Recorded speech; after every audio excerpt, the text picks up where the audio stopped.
c'est-à-dire le fruit de nos lèvres qui confesse son saint nom. Alléluia.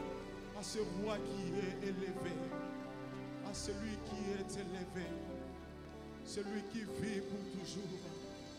La Bible dit que comme Moïse éleva le serpent dans le désert, il faut de même que le Fils de l'homme soit élevé. C'est pourquoi nous élevons le roi. Nous élevons le roi ce matin. Alléluia. Hosanna dans le lieu très haut. Que le roi de gloire soit élevé. Alléluia.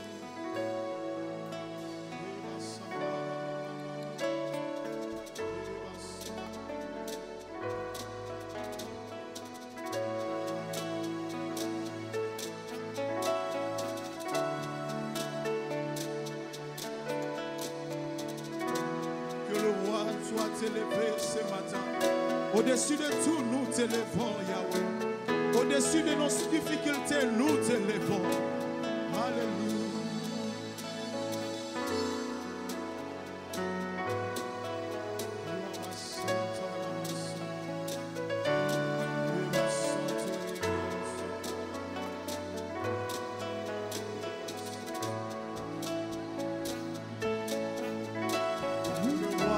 Élevé ce matin.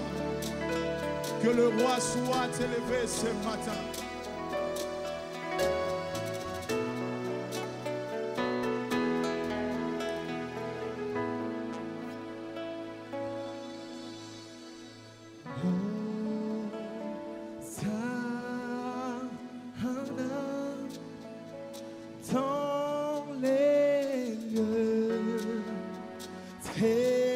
roi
soit élevé.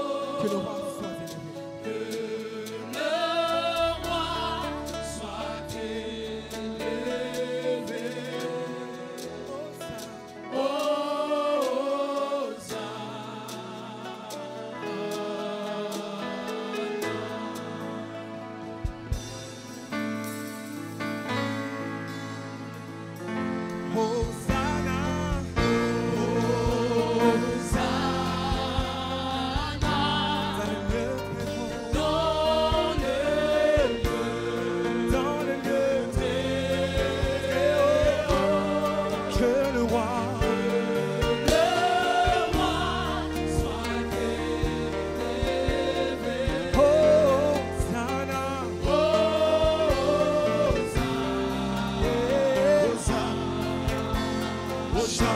Hosanna, Hosanna, Hosanna, Hosanna,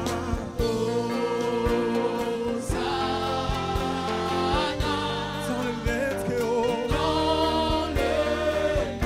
dans le lieu très haut, que ce matin que le roi soit élevé.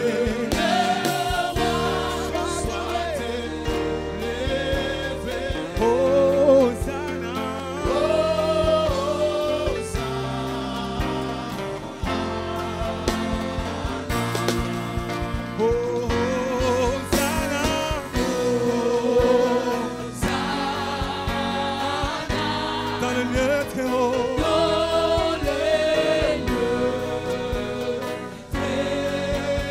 ce matin que le roi soit élevé.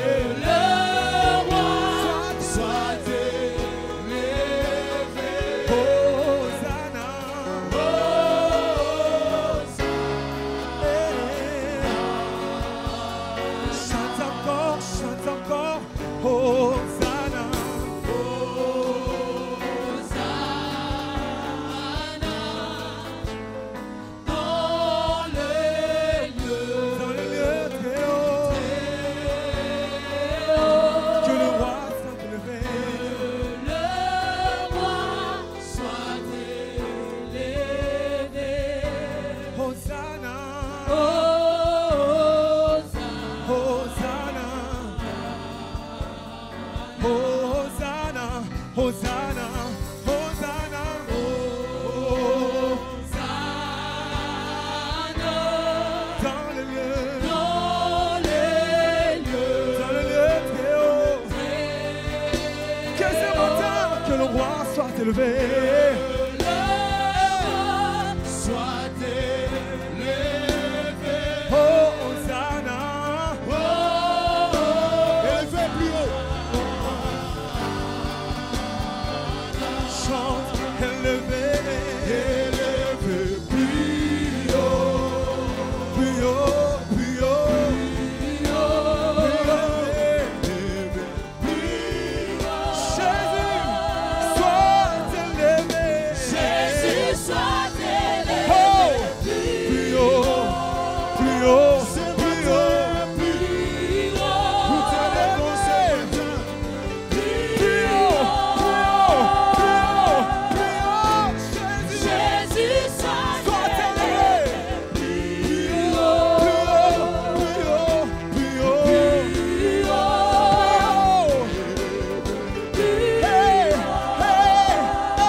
Que nos voix chantent.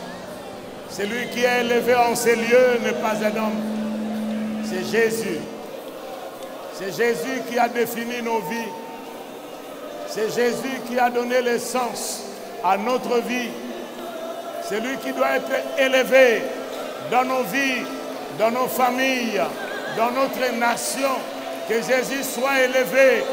Il a dit, j'ai élevé ma main dans la sainteté L'homme ne triomphera jamais. L'homme ne triomphera jamais. Alléluia. Levons nos mains ensemble, s'il vous plaît. Élevé.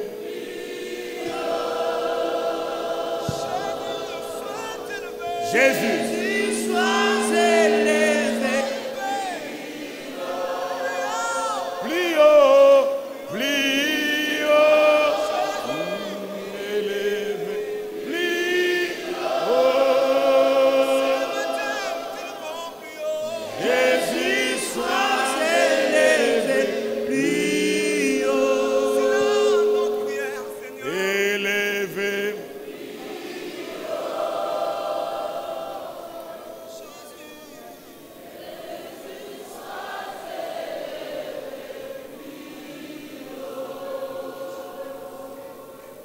Il n'est pas élevé seulement par nos mains, mais qu'il soit élevé par nos vies,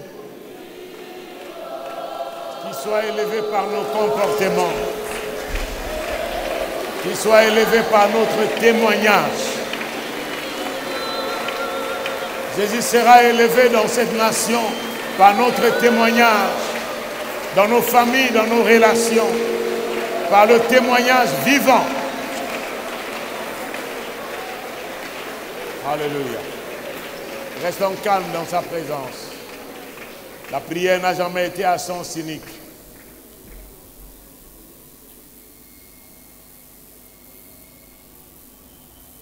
Le Seigneur est celui qui restaure l'âme.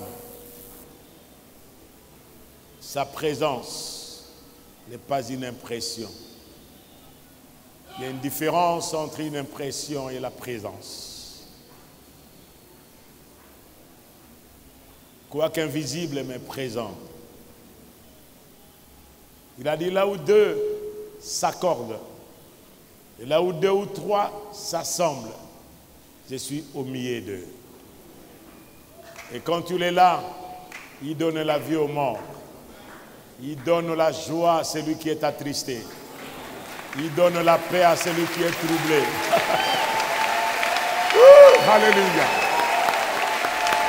Il donne la victoire à celui qui est dans les défaites. Il donne le succès. Alléluia. Que son nom soit béni. Que son nom soit béni. Nous l'acclamons encore très fort.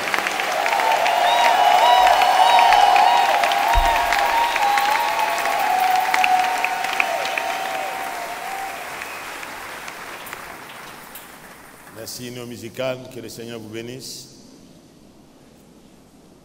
Notre prière est que ces centres de louange, d'adoration viennent et coulent de ces cœurs. Lorsque les fondements sont ébranlés, sont renversés, le juste que ferait-il? C'est une question. Et depuis dimanche passé, le Seigneur a permis que nous puissions aborder ce thème qui est si vaste, si vaste. Quand les fondements sont renversés, le juste, que ferait-il? Qui est juste? Et les fondements, quels sont ces fondements qui sont renversés? Qui est le juste? Qu'est-ce qu'il doit faire lorsque les fondements sont renversés? De par le monde aujourd'hui, frères et sœurs, nous écoutons de choses, de nouvelles, tout chancelle dans la famille, des vies personnelles. Certaines qui avaient confiance en eux-mêmes, en leur sagesse, en leur capacité, en leur force, en leur puissance, chancellent.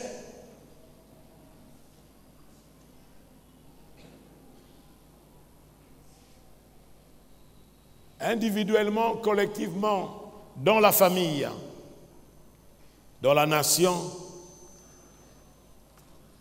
dans les nations, chancellent. Sur le plan écologiste, sur le plan de la paix. La Bible nous dit qu'ils diront la paix, la paix. Mais le cataclysme tombera sur eux. Il y a une différence entre la paix et la tranquillité. Vous pouvez être tranquille, mais vous n'êtes pas en paix. La paix, c'est les dispositions intérieures que seul Dieu de paix donne. Et la paix ne nous dispense pas des hostilités. C'est pourquoi le Christ a dit lui-même, je vous donne ma paix, je vous laisse ma paix, je ne vous la donne pas comme le monde donne. Le monde dont tu parles ici, ce n'est pas le système, ce n'est pas le cosmos, mais le système.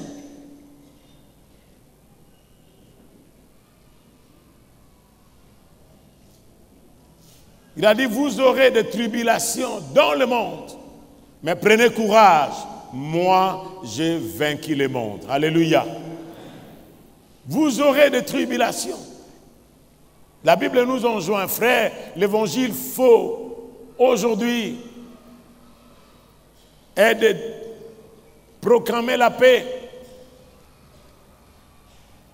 à celui qui n'est pas en ordre avec Dieu. Et j'aime toujours la parole de Dieu qui nous dit, lorsque il y avait des déluges sur la terre, l'Éternel était sur son trône. Déluge sur la terre, mais l'Éternel, il est où? Sur son trône. Dites à quelqu'un, déluge sur la terre. Les fondements secoués, mais l'Éternel est sur son trône. Amen. Mais son trône, c'est où? C'est au ciel. Où se trouve le trône de Dieu? Et la Bible répond, l'Éternel est dans son saint temple. Le psalmiste lui-même, c'est lui qui nous parle de ces textes, c'est David. Lisons le psaume 11e. Le psaume au chapitre 11e.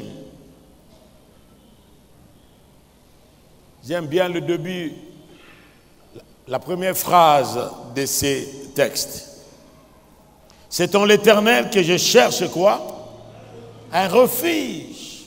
Psaume chapitre 11e. C'est en l'Éternel que je cherche un refuge. En lui seul. Pourquoi?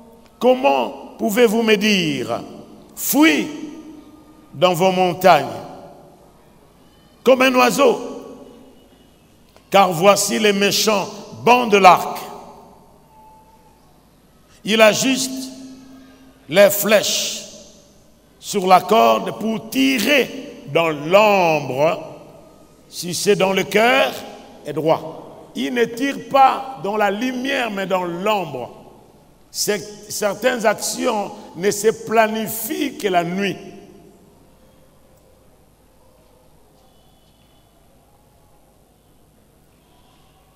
Et la nuit, c'est le ténèbre, c'est un autre royaume. La lumière, c'est un autre royaume. Et la Bible nous dit, béni soit Dieu, qui nous a rendus capables d'avoir part à l'héritage des saints dans la lumière. Il nous a délivrés du royaume et des ténèbres, et il nous a transportés dans le royaume du Fils de son amour. C'est-à-dire, il y a deux royaumes. Vous ne pouvez pas dire, frère Serge appartient à un royaume naître. Si vous êtes là ce soir, je crois que vous appartenez quelque part à un royaume. Le royaume des ténèbres, il y a des œuvres des ténèbres qui se font. Le royaume des lumières, nous pouvons voir les œuvres de la lumière.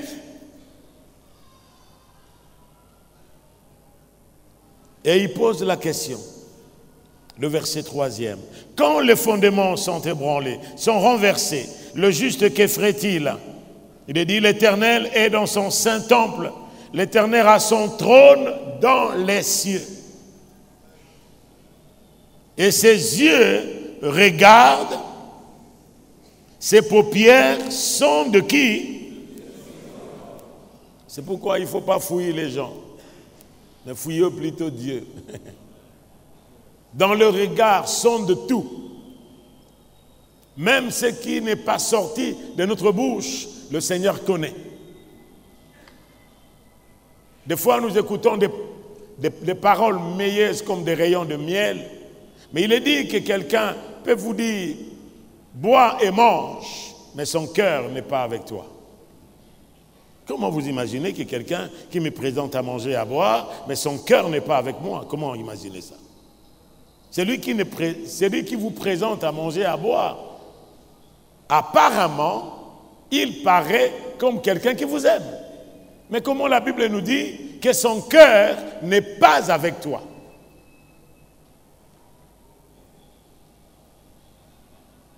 Comment? Il dit, l'Éternel sonde le juste, il hait le méchant, et celui qui se plaît à la violence. Il fait pleuvoir sur les méchants des charbons, du feu et du soufre. Un vent brillant, c'est le calice qu'ils ont en partage. Car l'Éternel est juste, il aime la justice, les hommes droits contemplent sa face comme ce matin. Et lorsque nous contemplons sa face, nous sommes rayonnants de joie. Amen. La joie qui n'est pas circonstancielle, la joie qui ne dépend pas de l'or et de l'argent. Parce que lorsque quelqu'un n'a pas à manger, n'a pas un compte en banque, n'a pas quoi que ce soit, comment le Congolais peut se retrouver dans la joie? Comment? Comment un Africain peut se retrouver dans la joie? Pas plus qu'hier. Soit ma fille est venue me montrer ce qui se passe aux Jeux olympiques. Il a dit ce qui est grave, c'est qu'un journaliste a fait une remarque pour démontrer que la plupart de ceux qui sont allés là-bas et qui ont remporté les médailles, ce sont des Noirs. Mais pourquoi les chants Nzambe nakomitu naka Soki diabolo ye moto moindo? Comment on peut dire ça? C'est-à-dire vous-même vous vous attribuez être de qui? À cause de quoi?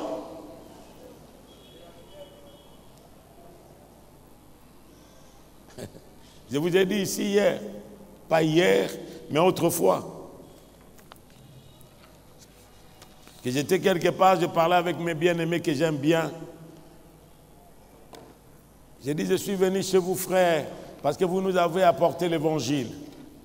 Mais nous bénissons le Seigneur parce que vous nous avez amené un évangile qui a été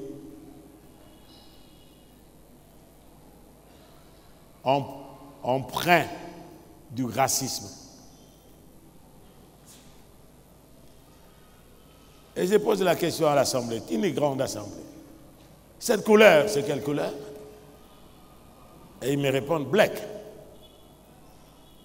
Noir. C'est quelle couleur? Mais l'Assemblée, quelle couleur? Même ceux qui sont derrière, ils voient noir. Et cette couleur? Et je leur pose la question. Est-ce que moi je suis cette couleur? Il me dit non. Et vous, vous êtes cette couleur? Il a dit non. Mais pourquoi vous m'appelez noir? Et pourquoi moi je dois vous appeler Muzungu? Complexe. Là.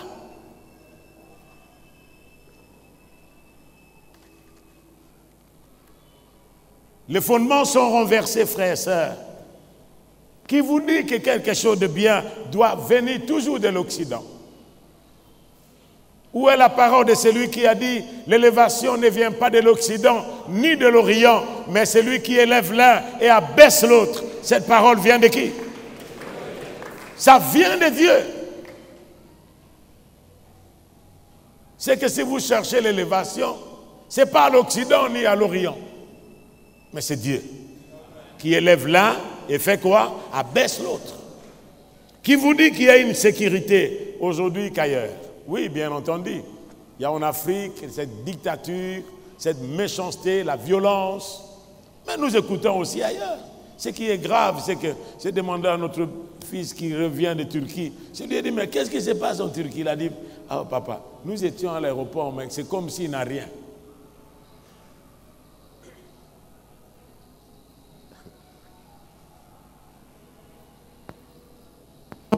Vous allez à Dubaï, vous écoutez ce qui se passe, de plasticage, même des aéroports. Mais où se trouve sur le plan économique? Mais la question est la suivante. Le juste, que ferait-il? À cause de renversement de fondations, tant dans la famille, dans l'église, au niveau des écoles et dans la société, qu'est-ce qui nous reste? Sur qui s'appuyer?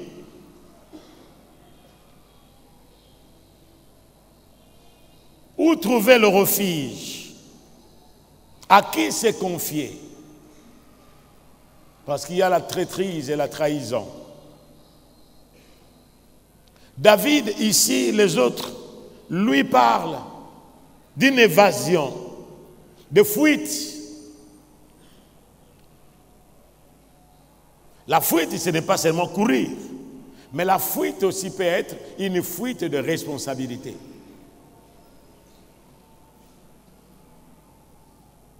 La fuite n'est pas seulement celui qui court, mais vous pouvez être là, sur place, mais vous fuyez de prendre vos engagements, vos responsabilités en tant que telles.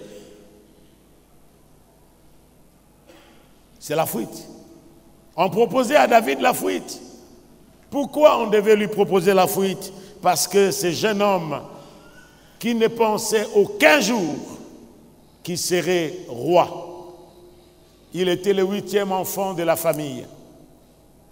Et vous savez, frères et sœurs, lorsque nous lisons la Bible, nous voyons seulement la fin de l'histoire. Mais souvent, moi, le Seigneur me fait grâce de lire non pas la fin de l'histoire, mais le début de l'histoire. Et je ferme la fin. Et je me dis, si c'était à ma place, si c'était moi, que ferais-je?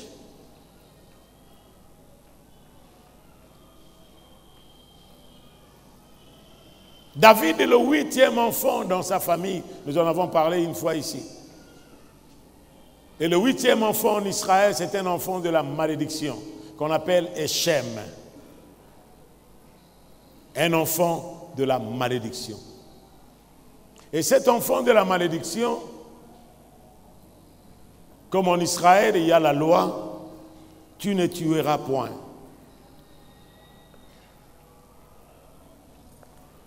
Les parents ont dit, pour se débarrasser de cet enfant,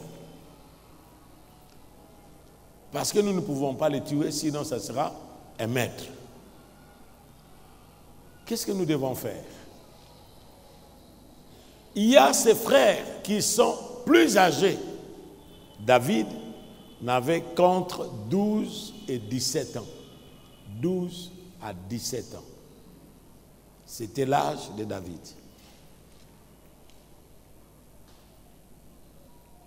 Et les parents lui envoient aller garder le troupeau, le berger. Devenir berger, garder le troupeau de ses parents. Les frères sont à la maison.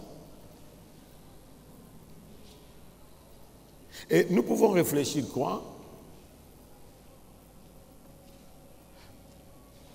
Moi, je pensais, la Bible est tellement muet dans ces domaines-là, c'est moi qui pensais, que les parents disaient, là, David est mouré, soit par le froid, soit par des bêtes sauvages, féroces, qui pouvaient les dévorer.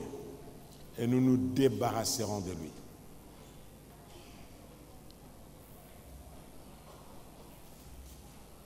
Et c'est David-là, vous connaissez l'histoire, il va devenir roi alors que les frères et les sœurs sont là.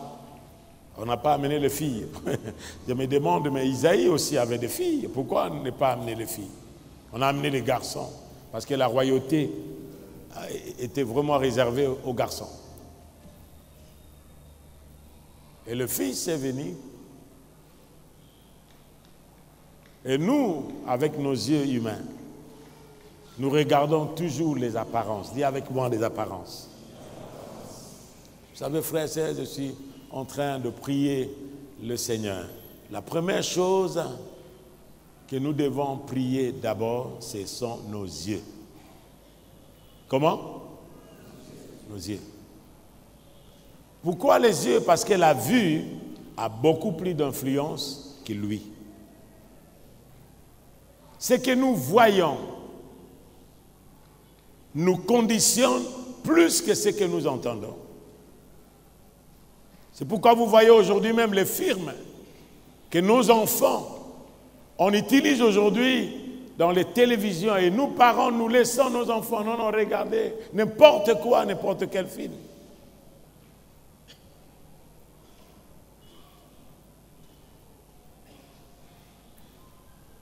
Et ces films-là, nocifs, violent la conscience. Ça va jusqu'à dans l'être inconscient.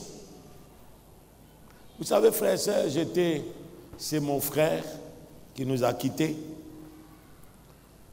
Juste l'avenue d'Ikassi, croisement d'Ikassi et commerce, parce qu'il travaillait à l'ONATRA. Juste après avoir prié avec des frères qui sont venus me voir parce que nous passions du temps avec eux dans la prière, immédiatement, nous disons Amen, nous voulons nous reposer. Il y avait un mariage quelque part. Il y a un chant d'un musicien connu. Je ne veux pas parler de son nom, sinon on va lui faire la publicité. Et quand ce chant a commencé à chanter, nous étions tous là. Et j'ai commencé à sentir que ces chants qui chantaient commençaient à chanter en moi sans le vouloir. Je disais, mais qu'est-ce qui se passe? Et ça revenait de plus en plus puissant.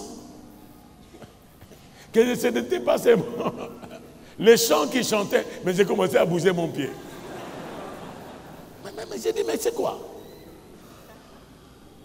Et un bien-aimé qui était dans l'autre pièce, il vient me voir. Il a dit, non, continuez à prier. J'ai dit, mais pourquoi on doit prier? Il a dit, non, écoutez ces gens qui chantent là-bas. Pourquoi? Ça a influencé sa vie. Mais où fuir lorsque nous écoutons ces choses? Nous ne voyons pas seulement, mais nous faisons quoi? Nous écoutons. Parce que même dans nos quartiers aujourd'hui, vous n'entendrez jamais qu'un bar est fermé quelque part parce qu'il y a des bruits. Même lorsqu'il y a le bruit d'adoration quelque part, non, allons directement dans cette église-là. C'est que nous sommes dans un royaume de ténèbres qui est visible. On ne peut pas empêcher ce qui se fait dans les bars, mais ce qui se chante dans l'église, quoique nous exagérons des fois, on ferme. Nous avons ici dans une commune, que je ne vais pas citer, un bien-aimé qui nous a appelé, mais pasteur, on vient de sceller notre église. Pourquoi? Parce qu'à côté là-bas, il y a un prêtre, et ce prêtre, comme il a ses adeptes dans cette commune-là, il est allé leur parler, ils sont venus sceller. J'ai dit, mais nous avons une personnalité juridique. Sauf que si vous exagérez, notre extension de la Gombe a connu le même problème. On est en train de travailler aujourd'hui pour l'acoustique. Où fuir? David, on le propose de fuir. Pourquoi? Parce que c'est un jeune homme qui n'a pas dit de lui-même. Comme aujourd'hui, les gens s'autoproclament, comme aujourd'hui, les gens cherchent de trône, il n'aura qu'un seul trône. Il n'en aura pas deux personnes. Même dans l'église, même dans le monde, même dans la famille, il n'y a que papa. Amen. Dans une nation, il n'y a qu'un roi ou un chef qu'on a donné la voix. Il n'en aura pas deux ou trois.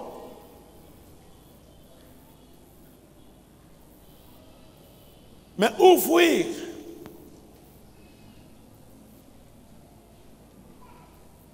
David, on le propose de fuir. D'aller où? Je n'ai pas choisi de devenir roi. C'est Dieu qui m'a pris. Lorsque vous lisez le texte, frères et sœurs, lisez avec moi pour écouter les larmes de David. Dans 2 Samuel 7. Vous savez que le temple a été construit par reconnaissance. Dieu avait demandé à Moïse de construire le tabernacle, mais le temple, ce n'est pas Dieu. C'est la reconnaissance de celui qui dit les fondements sont renversés. 1 Samuel, le chapitre 2 Samuel plutôt, chapitre 7.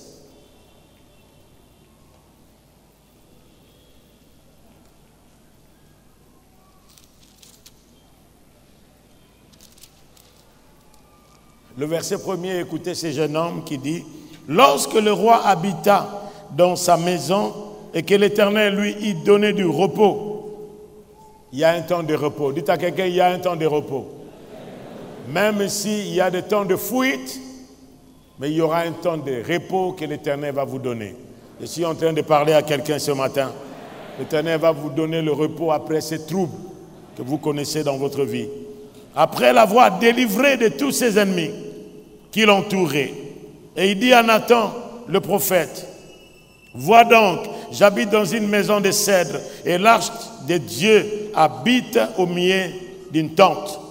Nathan répondit au roi: va, fais tout ce que tu as dans ton cœur, car l'Éternel est avec qui? Le cœur. La nuit suivante, la parole de l'Éternel fut adressée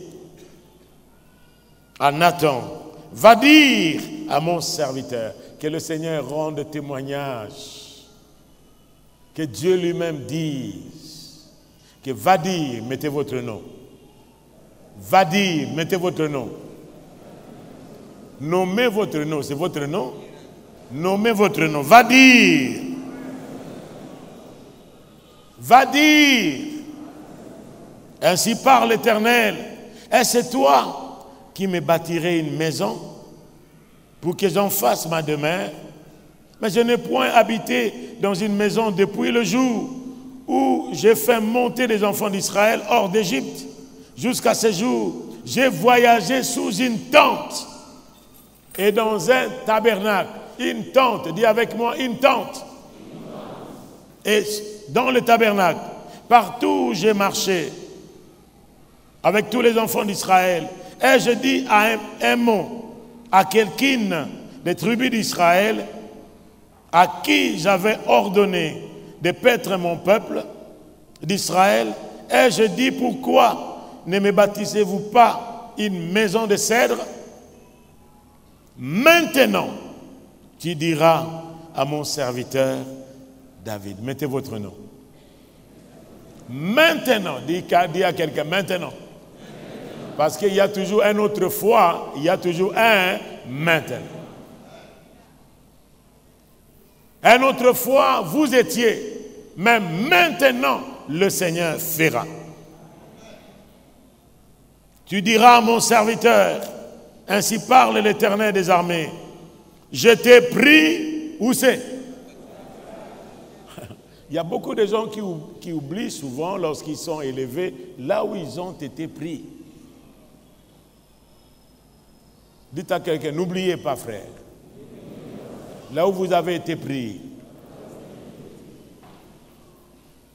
L'oubli amène toujours l'orgueil. L'oubli amène toujours l'indifférence. L'oubli amène toujours la compromission. L'oubli de là où le Seigneur nous a pris. L'oubli amène aussi la violence de traiter les autres.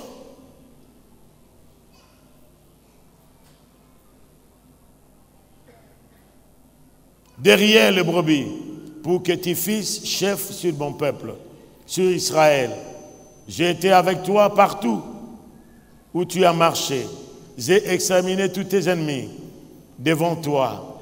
J'ai rendu ton nom grand, comme le nom des grands qui sont sur la terre. Frère, ne convoitez pas les grands, parce que c'est Dieu qui rend grand. Est-ce qu'on ne peut pas acclamer le Seigneur? Ne cherchez pas la grandeur. Parce qu'il y a quelqu'un qui a dit, est-ce que quelque chose de bon peut sortir d'eux? Mais quelque chose de bon peut sortir même à Malueka.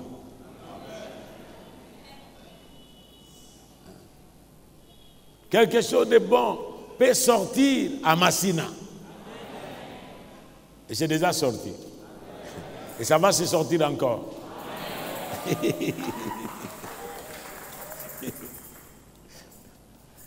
Oh, Dieu est merveilleux. Hein? Il est merveilleux.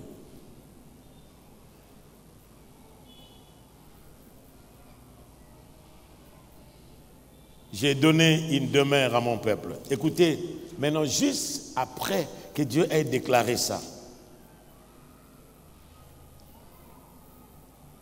écoutez ce que l'Éternel dit au verset 11e. Et comme à l'époque où j'avais établi des juges sur mon peuple d'Israël, je t'ai accordé du repos en te délivrant de tous tes ennemis. Éternel t'annonce. Ce que j'aime bien dans la Bible, même dans les textes originaux où on a écrit hébreu ou grec, parce que la Bible de Septante a été aussi traduit en grec, vous trouverez ces présents progressifs. Le Dieu qui a dit « je suis », il a dit « il t'annonce maintenant qui te créera une maison ». Waouh! Il parle du présent, mais il te dit aussi le futur. Il t'annonce maintenant. Parce que ce que vous êtes maintenant, ce que vous serez demain, est conditionné par ce que vous êtes. Dites à quelqu'un, ne pensez pas demain, frère, que vous serez si vous n'êtes pas aujourd'hui. Oh, parlez-lui, parlez-lui. Vous ne serez pas demain ce que vous n'êtes pas aujourd'hui. Le problème, ce n'est pas l'apparence, le problème, ce n'est pas les circonstances, le problème, ce n'est pas là où que vous vous trouvez, mais le problème est le maintenant de Dieu. Vous savez, frères et sœurs, lorsque les gens viennent nous proposer quelque chose, et nous allons y arriver, on peut vous proposer l'évasion, on peut vous proposer une raccourci, mais lorsque tu connais et tu sais ce que le Seigneur a dit de vous, et il vous a parlé, vous serez un roc inébranlable. Que le Seigneur suscite une jeunesse de roc qui ne sera pas ballottée à tout ce qui se passe aujourd'hui, qui seront vendus, même leur conscience. Il y a des défis qui viennent, frère. Nous n'avons pas encore résisté jusqu'au sang, nous dit la Bible. En luttant contre le péché. Ce n'est pas seulement ce qui est dehors, mais ce qui est en moi.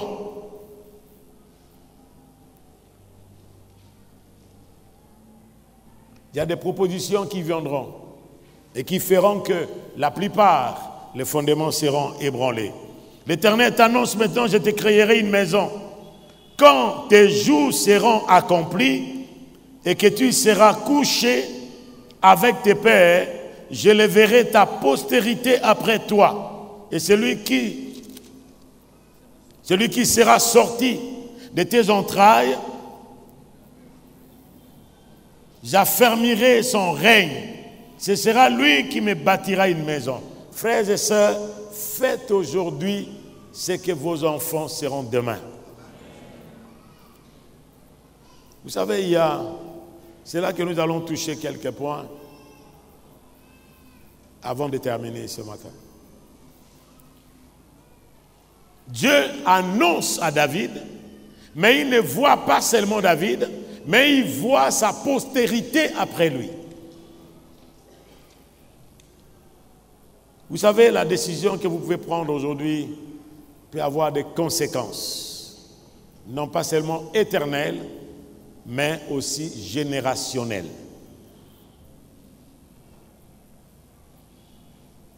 Combien des enfants aujourd'hui, c'est pourquoi il y a des doctrines aujourd'hui qui nous ramènent dans notre passé.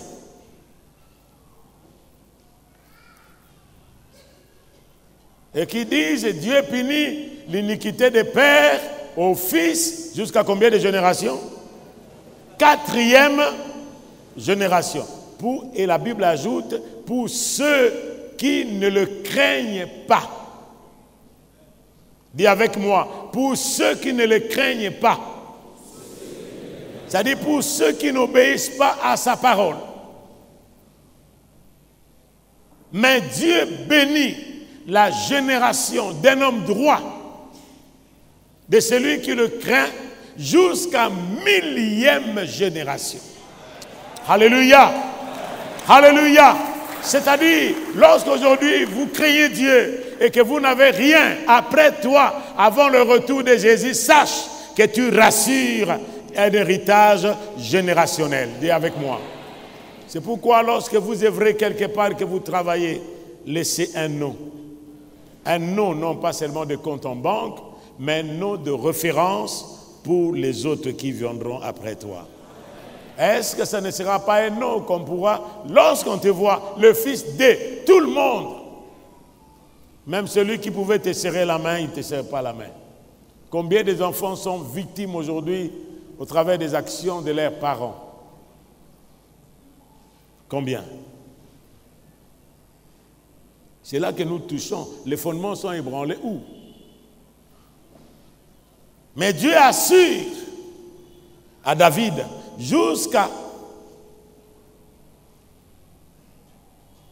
après lui.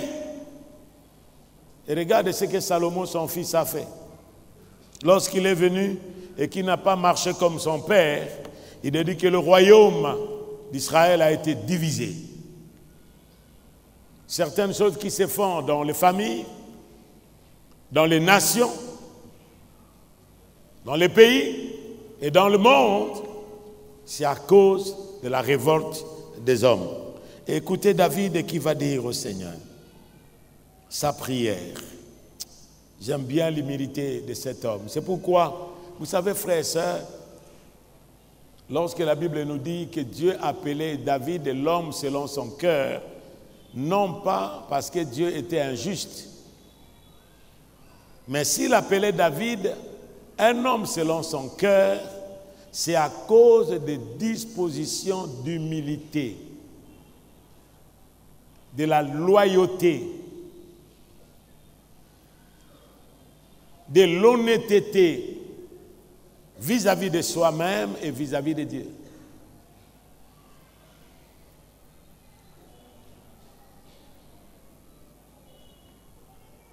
Pourquoi David? Lorsqu'il y avait quelque chose que David a fait, quand il a fait quelque chose, David était prêt à aller vers Dieu pour lui demander pardon. Pour dire à Dieu, au Seigneur, pardonne-moi. C'est pourquoi même dans l'église, frères et sœurs, lorsque nous venons, il ne faut pas attendre qu'il y ait une direction dans l'église pour dire maintenant, nous voulons prier, nous voulons louer le Seigneur. On loue, et puis maintenant, nous sommes arrivés dans la confession des péchés. Non. Les dispositions d'un enfant de Dieu sont constantes et jour après jour, minute après minute, lorsque le Saint-Esprit vous convainc, même dans le secret, même quand vous conduisez, même quand vous êtes dans votre bureau, reconnaissez, si vous ne pouvez pas vous mettre à genoux pendant que vous conduisez, le Seigneur voit des dispositions de votre cœur. Seigneur, pardonne-moi. Si vous avez claqué la porte, si vous avez répondu mal, il y a toujours un déclic du Saint-Esprit pour celui qui a le Seigneur dans son cœur. Amen. Lorsque les fondements sont ébranlés, écoutez la prière de David. Le verset 18. Et le roi David alla se présenter devant l'Éternel. Il alla se présenter devant qui? Il ne faut pas attendre, frères et sœurs, qu'il y ait cure d'âme, qu'il y ait relation d'aide pour que quelqu'un vienne te dire « Ah non, non, frère, comment ça s'est passé? Cette histoire-là, comment ça s'est passé? » On n'a pas besoin de ça.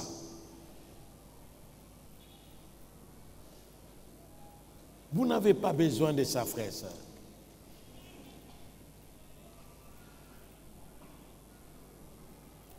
C'est lui qui pardonne le péché, c'est le Seigneur lui-même. Amen. Même quand vous venez devant le pasteur,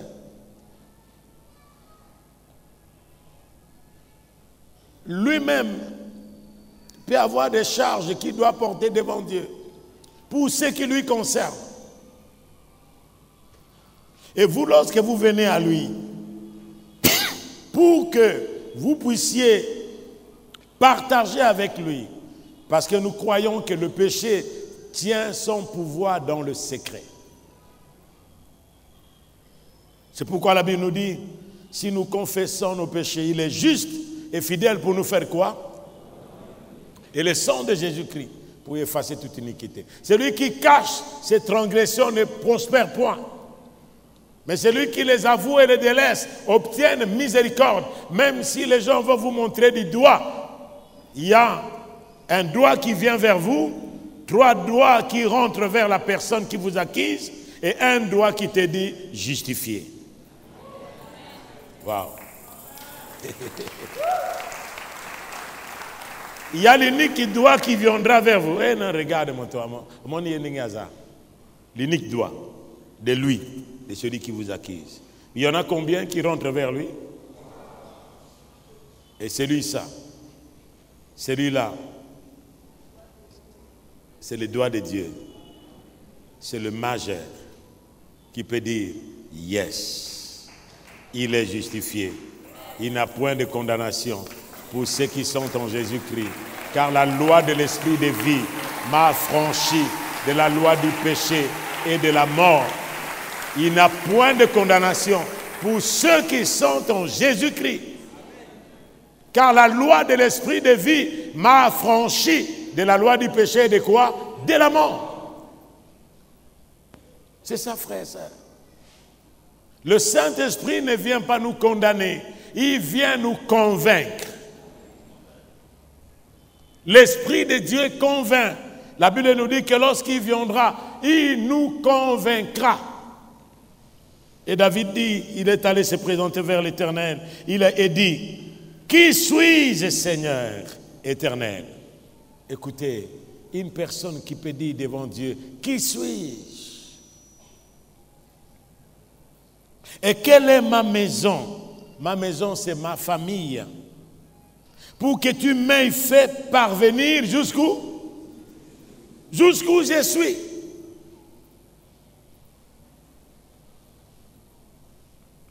Parle à quelqu'un. L'élévation bien bientôt, frère. Parle à quelqu'un. Mais gardez votre cœur. Vous savez, il y a certaines personnes qui ne peuvent jamais supporter la bénédiction. Qui demandent, nous demandons, Dieu bénis-moi. Mais Dieu te dit, pourquoi dois-je te bénir? Que le Seigneur garde mon cœur. C'est pourquoi il a dit, lorsque vous verrez l'or, ou lorsque vous verrez votre troupeau se multiplier, ne mettez pas votre cœur. N'oublie pas. Aujourd'hui, il y a une méchanceté.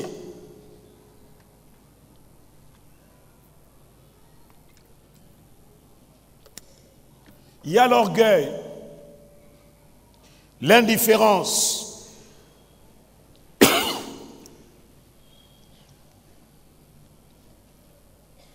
Autour de nous, pourquoi?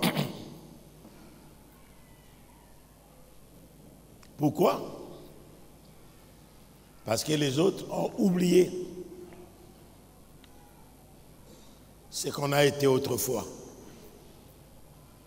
Et si ce que vous avez été autrefois, vous oubliez, vous allez commettre des choses. C'est pourquoi il y a quelqu'un qui a dit, si vous oubliez l'histoire, vous allez commettre des erreurs du passé. Oubliez l'histoire. Vous serez une personne qui va embraser plusieurs erreurs et vous allez faire comme les autres ont fait. Mais lorsque vous avez l'histoire de d'où vous venez et ce que les autres ont fait, lorsque vous marchez, je crois il y a un adage, oh sorry. Il y a un adage chez nous qui dit, celui qui va devant montre aux autres là où il y a de la boue.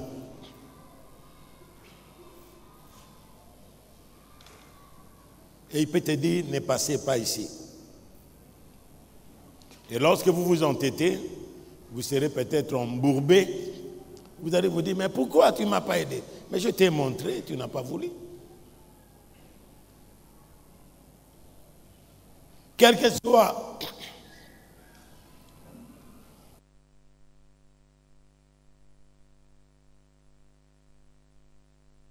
le ministère, quel que soit dans les affaires ou dans l'éducation avec nos enfants, nous devons faire attention. Il dit, c'est encore peu de choses à tes yeux, Seigneur éternel. Tu parles aussi de la maison de ton serviteur pour des temps à venir. Et tu daignes instruire un homme de ces choses, Seigneur éternel. Que pourrais-je te dire de plus, David? Mettez votre nom. Que pourrais-je te dire qui? Non. Que pourrais-je te dire, Israël Nsembe? Tu connais ton serviteur, Seigneur éternel. À cause de ta parole et selon ton cœur, tu as fait toutes ces grandes choses pour les révéler à ton serviteur.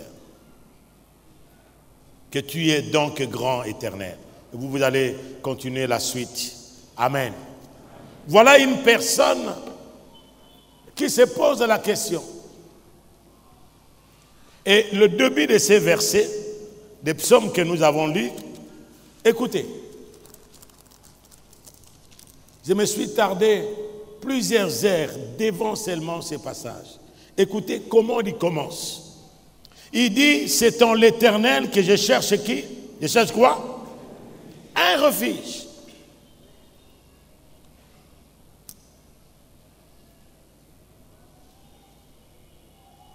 Et où est-ce qu'il a trouvé un refuge en l'Éternel? C'est par rapport à ce que nous venons de lire.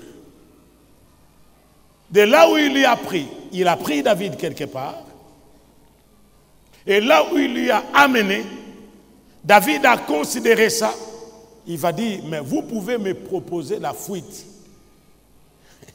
Vous pouvez me proposer l'évasion.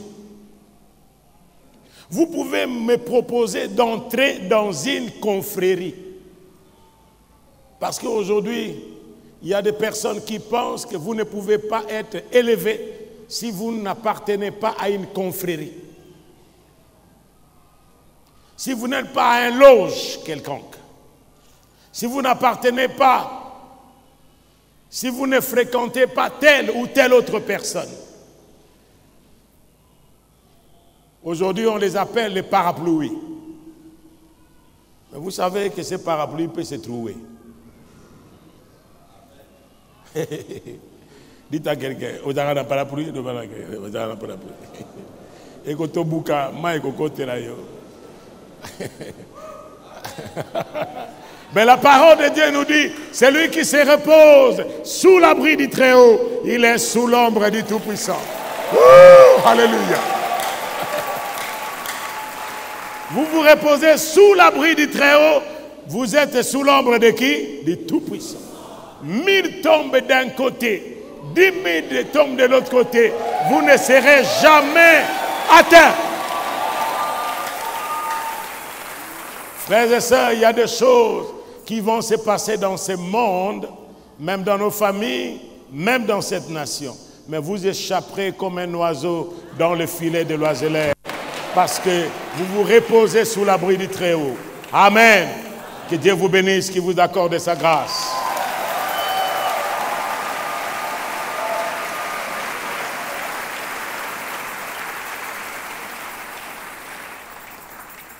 Le refuge. C'est pourquoi ne priez pas seulement pour prier, il faut écouter aussi Dieu. Qu'est-ce que Dieu vous a dit dans pareilles circonstances? Qu'est-ce que Dieu vous a dit dans tel événement? Avez-vous reçu la parole de Dieu, une conviction qui vient de la parole de Dieu? Il a dit, le ciel et la terre passeront, mais mes paroles ne passeront jamais. Jamais. Le ciel et la terre passeront, mais pas la parole de Dieu. Confie-toi en la parole de Dieu. Et la Bible nous dit qu'il soutient ce monde par sa parole puissante. Ce qui soutient ce monde, frère, pendant que ces fondements sont en train d'être ébranlés, ce n'est ni même pas l'argent, ce n'est même pas l'or, ce n'est même pas des bombes, ce n'est même pas des armes, ce n'est même pas tout ce qu'on peut faire. C'est la parole de Dieu. Et lorsque nous sommes fondés sur la parole, comme il est dit, que celui qui garde la parole de Dieu, il est comme un homme qui a bâti sa maison sur le roc. Le flot, les marées peuvent venir, mais cette maison ne sera jamais écroulée. Mais celui qui ne met pas en pratique la parole de Dieu, il est comme un homme qui a bâti sa maison sur le sable. Et lorsque le flot vient, il sera renversé. Et le dégât que cette maison, qui peut être une famille, parce que nous sommes formés dans les 4 moules de la famille, dis avec moi, levez la main comme ça. Voilà, là où les fondements seront ébranlés. Quels sont ces fondements? Fondements de la famille. 1. Deuxièmement, fondement de l'église, des écoles et de la société. Ça s'ébranle. Aujourd'hui, allez méditer la parole de Dieu pour voir ce qui se passe dans les familles, dans les églises, les écoles, les universités, dans la société. C'est-à-dire vous trouvez tout dedans. Tout ce qui est juridique, tout ce qui est exécutif, tout ce qui est de la royauté, des lois ou d'autres choses. Vous écoutez des valeurs qui sont détruites ou des valeurs judéo-chrétiennes sont bafouées aujourd'hui. Mais que ferait le juste? Il est dit l'Éternel est dans son Saint-Temple. Et le temple de Dieu, c'est pas ce sanctuaire. Le temple de Dieu, c'est vous et moi. Nous sommes le temple du Saint-Esprit. Il est en vous. Que vous soyez dans le noir, que vous soyez dans la prison, que vous soyez dans la maison, que vous soyez à l'hôpital, vous êtes le temple de Dieu. Dieu n'est pas moins avec vous quand vous êtes malade ou quand vous manquez. Et il est plus avec toi lorsque vous avez. Dieu a promis qu'il sera avec nous tous les jours jusqu'à la fin de l'éternité. Levons-nous ensemble. Levons-nous ensemble.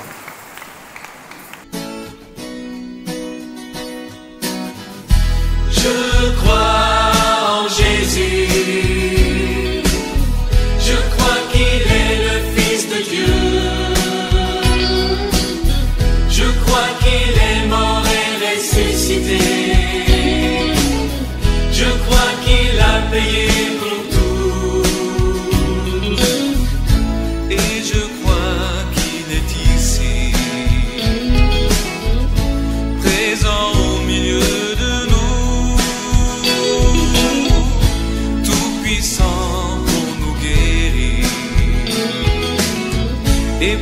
ta grâce